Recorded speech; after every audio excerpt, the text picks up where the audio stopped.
My name is Raina Gilead, and this is episode 10 of the Luster Leadership Series. This series explores AEC industry trends, highlighting the voices of the industry. And today I have the honor to speak with Debra James. Hi, Debra. How are you doing? Thank you for being with us. Thank you. Hi, Raina. How are you? I'm doing good. Now, I know you, Debra, but the people don't know you. So I'm just going to give them a little bit of info about you. Debra, as a non-technical professional in the AEC industry, Debra brings a unique perspective to her role. With a bachelor's degree in journalism and public relations, Debra was 20 years into a marketing business development career when she decided to accept a public affairs position with an engineering firm. She went on to spend 2 decades learning the engineering industry and successfully delivering both water and transportation contracts as a client service leader, or CSL, for international engineering consulting firms. Debra joined Barge's Atlanta office in July 2021 as a vice president and CSL, and she excels at developing client-specific strategies and is especially adept at building relationships across the industry. And once again, welcome, Debra. Thank you, Raina. You know, it's very strange to have someone read your bio. It's like, oh, okay. I'm not sure whether to blush, but thank you guys for inviting me to join you. I'm very flattered.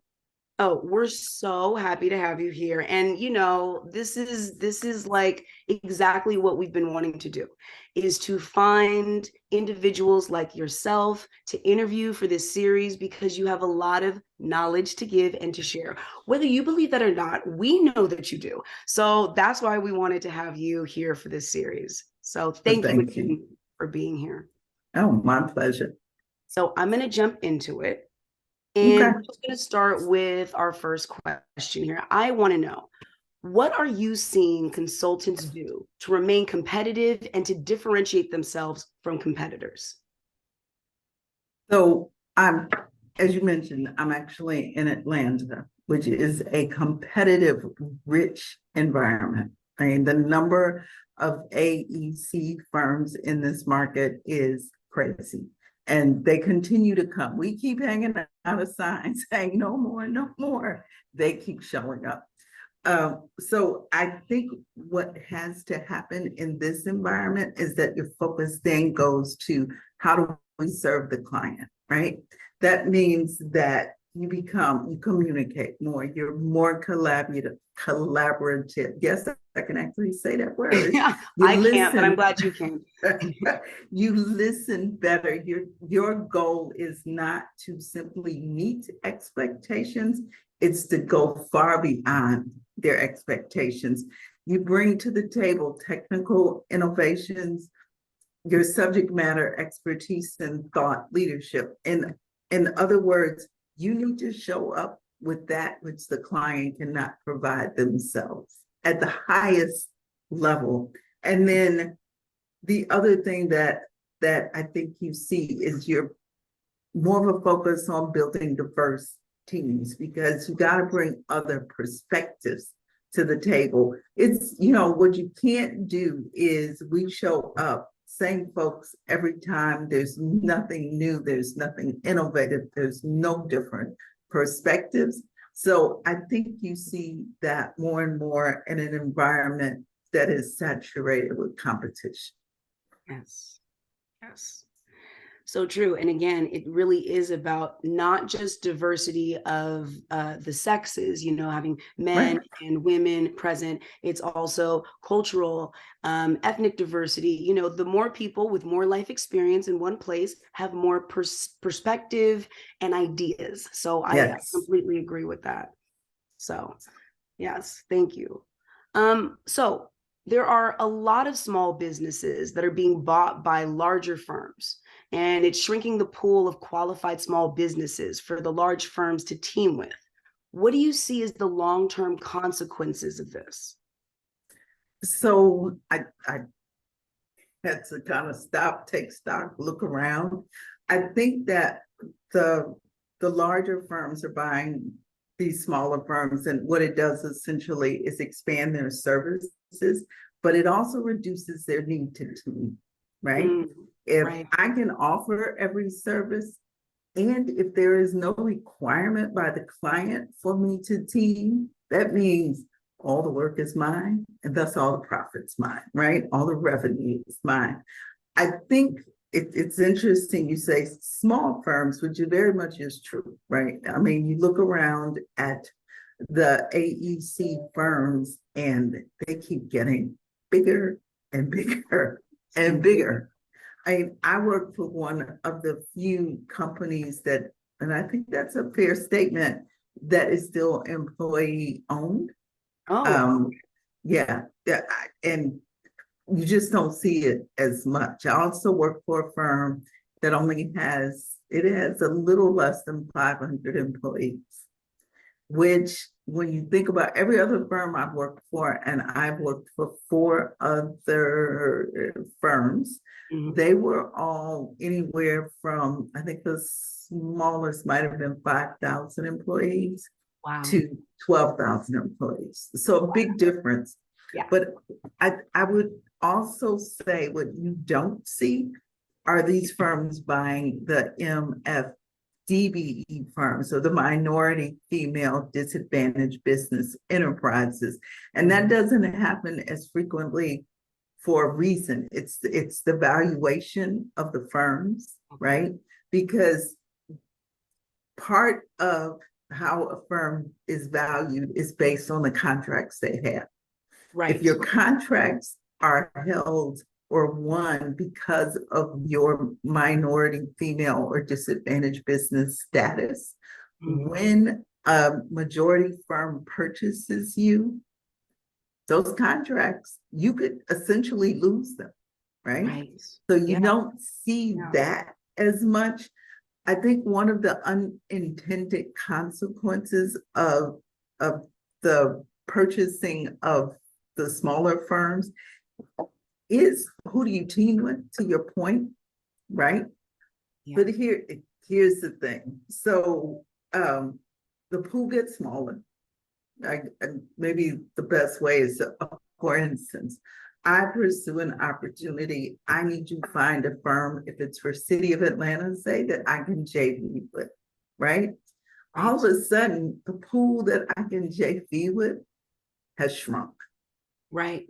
Or it's the same firms over and over and over again. They get a foothold, which makes it more difficult for newer firms to get in and to position to team. So I think I answered your question. Oh. I think there are a couple of different consequences that happens as the market or as the firms grow and they buy smaller firms. Yeah.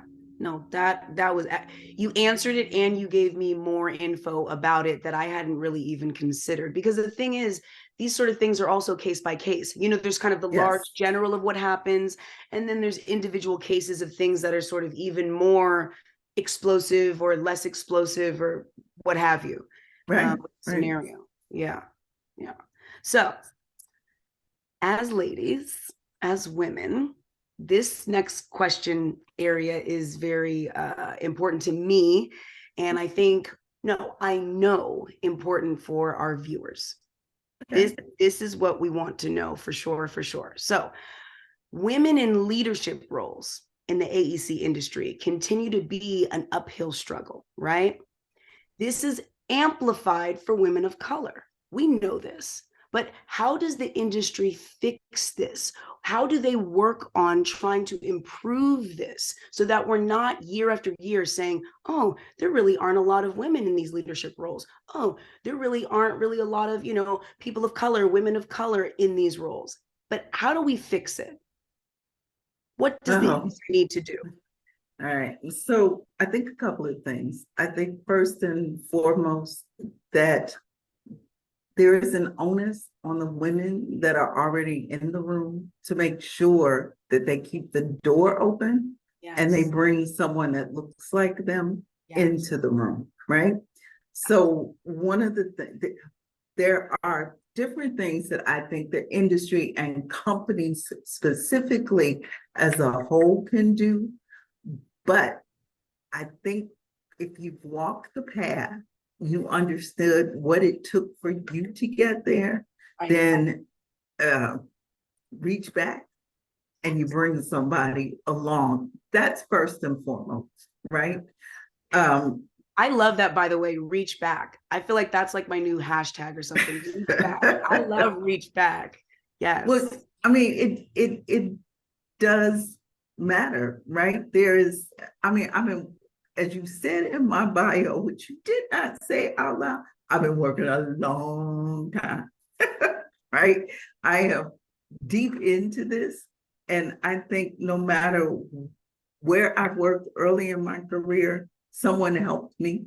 Yeah. Someone looked and saw potential. And sometimes it was someone that looked like me, sometimes it wasn't. But there was someone that was there for me. Yes. I look at where I sit now, and it is, you know, I got in this industry. I knew absolutely zero about engineering. I tell people, I don't even think I knew an engineer. I knew nothing about water. I you know, turn on your tap. You know, it's important to stuff, drink right? water. That's still Exactly. all I know. That's it. But yeah. But somebody helped me. Yeah. And I do think that for me, it became, okay, so how do I help? So I talk to a lot of women. I make myself available, and it's not a formal sort of thing, but if you call me, I'm gonna talk to you. If I can offer you a word or two of advice, if you want to sit down and have a drink, have a cup of coffee, we can have that conversation. But I try very hard to make myself available. Yes. On the flip side, to your question, the industry itself, the companies themselves, their mentorship and sponsorship programs that you can focus on women, where you pair women leaders with younger folks, development and training to build skills and competencies, recruitment and retention, right? Where are you going? One of the things, before I move to this last one of the things that the company that I work for currently, in trying to recruit, it became, okay, it wasn't so much women, it was also women and people of color. Well, HBCUs, what are you doing? There are dual degree programs. Make the effort, right? Don't let your first stop be, well, it's only, and do you know there's only 3 per, nope, nope, nope. Don't accept that as the easy route to not taking action. And then join professional organizations. I joined GAWP. It's funny, when I got in this industry 20 years ago, there was nobody pointing me in the direction of join this, join that. And because I was not technical, I was clueless. So I kind of found my way, but there are organizations, join them. If you're in water for Georgia, there's Georgia Association of Water Professionals. There's the transportation, WTS, Women's Transportation Seminar, I think. There are organizations that you can join that will put you with people who are succeeding in the area that you're in. You need to use them to your advantage. Yes, exactly. I mean, I'm already thinking of, you know, I'm sure that some of this does exist, but there could probably be just, you know, even more energy put towards it, you know, internship programs with businesses that start already with you know, with the historically Black colleges, like just making those relationships happen, starting to seek out freshmen, you know, not waiting until they're juniors and seniors. There's a lot of different things that could be implemented, because it also, as we know, jobs can be about who you know. Now you have to be qualified, but if you're coming from an institution, we know you're getting those qualifications. Exactly. Exactly. Well, you know, the other thing too is, I think it's about if you're on the other side of the table, taking a chance. I will tell you in my career at the very beginning, I would pick up the phone and call somebody and say, you know what? I understand you're somebody I need to know. I need to meet you. I want to understand how you got from A to B. And people tend to, I'm not going to say everybody, but people tend to be very happy to talk about how they did what they did, and what they faced. They will share that information, but I think it requires us or you or whomever to step up and to say, okay, what are they going to say? No, right? And What's the here's worst my they other can hint. say? Exactly. Here's my other hint. Don't send an email. No. Emails are hard. They get lost. It's easy to simply let them go by. Show up where that person is that you picked out, that you've seen has done especially well. Right. And ask for 15 minutes of their time. Can I buy you a cup of coffee? Right. Okay, so what I hear you saying is, because I am doing these interviews, I need to find Oprah and I need to come up on her and ask her if I can buy a cup of coffee so she can mentor me. Is that what we're thinking? I think that's exactly it, right? So be brave, Rena, be brave. Brave. We all need to be brave. We need to be brave. We do. So speaking of brave, right? So we know that there are there is more diversity in general now in the industry, okay, than what there was. There's been an uptick in the the promotion of women of color into diversity, equity, and inclusion, or DEI, leadership roles in large firms, not just small firms, in the small firms as well, and the large firms. Is this a good thing? I think I know your answer to that, but I still am going to ask you, is this a good thing? And also, will it really make a difference, and why? Okay. So, it's funny. This is a question when you sent them to me because, being prepared is a thing.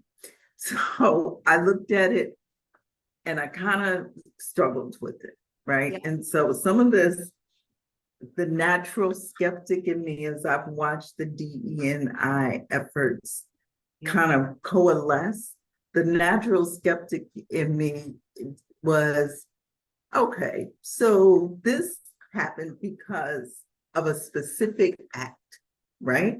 DEI rose to the top because a man was murdered.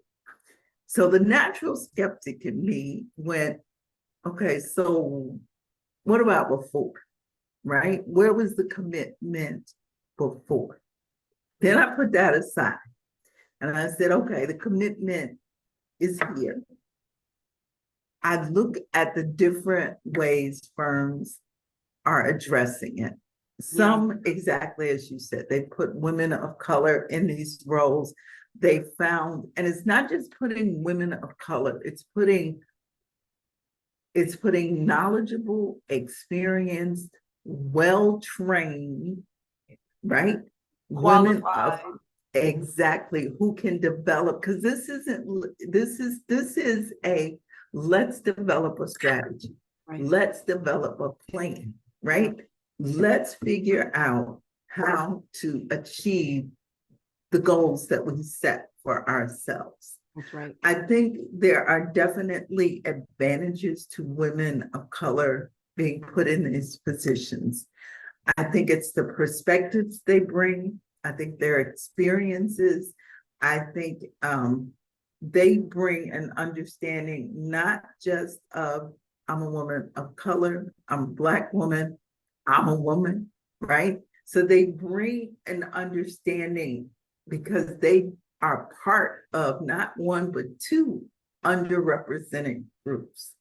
Yes. So I think that what they can do can lead to inclusive policies or more inclusive policy practices and initiatives if they're given the support, right?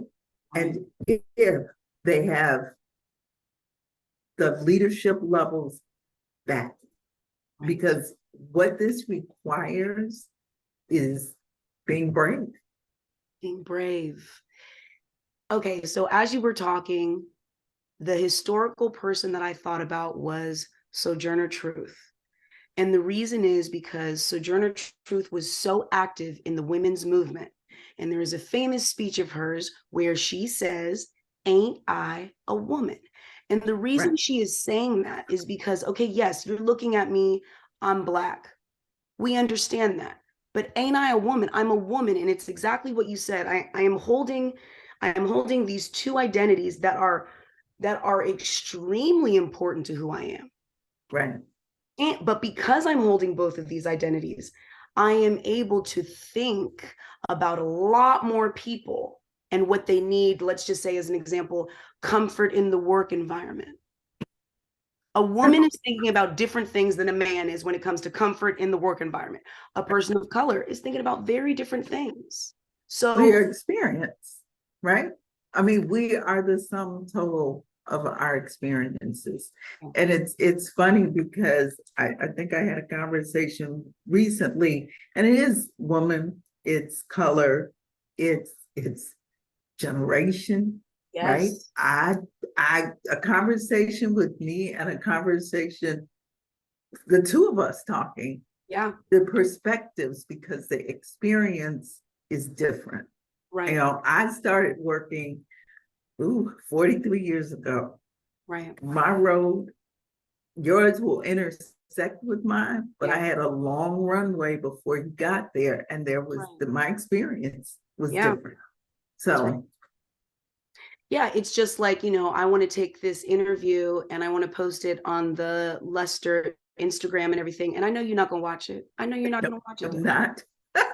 I have warned you. This is as much as I will see. That's okay. You don't have to, because at least we have you here. So I appreciate you being here. That's what's important. Okay, I have another question for you, Okay. which is, do you feel that the individuals placed in the DEI leadership roles really have the authority to move the needle? Is it real? Not without leadership support, not without the CEO or the board, the C-suite, whomever it is, not without their support, right? I mean, you can put somebody in a position, Yeah, but unless you give them the authority and then unless you back them up, yeah, then how can you move the needle? It's interesting. I was reading an article in Forbes. It's actually called, tell you the name of the article. A Supreme Court erases college affirmative action. New reports find companies refusing to deliver on DEI promises, right? yes, So I went back and I looked at this article again and what was contained in it. It is okay, let me preface this by saying I'm a very pragmatic person. I'm right. very much a realist. Yes, And you sit and you look around at everything that's happening. You look at the Supreme Court decision, the yes, most recent one. You look at the polarization of the country, and what you realize is that what we're changing or what we have to change is people, yes, people's minds, people's hearts, the way people perceive this. I heard recently that I know of a person at a company who received a call and it was a complaint mm, about their DEI program. Why wow, does it exist? Why do we need it? What are we becoming? So you can't do anything without leadership backing you, yeah, right? yeah, So as I was reading this article, one of the things, and I'm gonna literally look up at my screen I love, because no, I love it, yes, it said, now, what I said is leadership has to be committed and unafraid. yeah, You have to be courageous. So, because this is hard work, um, And the thing that it says is in this article, it says that DDI 2023 DEI report, companies are failing to deliver on DEI promises. The report revealed that 18% decrease in leaders' endorsement of their company's overall DEI efforts in the last 2 years. Plus, the data show that the number of companies that didn't offer DEI programs increased from 15% in 2020 to 20%. And the number of companies with DEI programs is shrinking, with more than 40% of senior female and minorities planning to quit. Right. So we started this conversation talking about this industry. Yes. Talking about DEI efforts is such a much broader conversation. But at the end of the day, I'm going to now read you a quote. And this is from Randall Pinkett, the co-founder and CEO of BCT Partners and author of Data Driven DEI. He said, any effort to mitigate bias and grow inclusivity within an organization must begin with its people. At the end of the day, organizations do not change, people change. That's right. I read that article, and as I was preparing to talk to you, that quote stuck with me, right? If we're going to see change, it's going lasting change, not change because an act happened in 2020 and we need to respond to it, but not a reaction. Exactly. Lasting, meaningful change requires courage, and it requires a commitment that will outlive the act that happens. So those are my thoughts today. And that was our quote from Debra. Hello, I'm going to put that on my wall, the quote from you. I'm just so happy that we were able to do this. I mean, I told you I was really looking forward to doing this, and I knew it was going to be great, but I didn't know it was going to be great. See, in my generation, when we say it twice, it's serious. It's like, oh, that's good. Like the double makes it extra. So this was great. Like, and I just want to thank you again so much. I really appreciate it. Thank you for sharing all of your knowledge with us.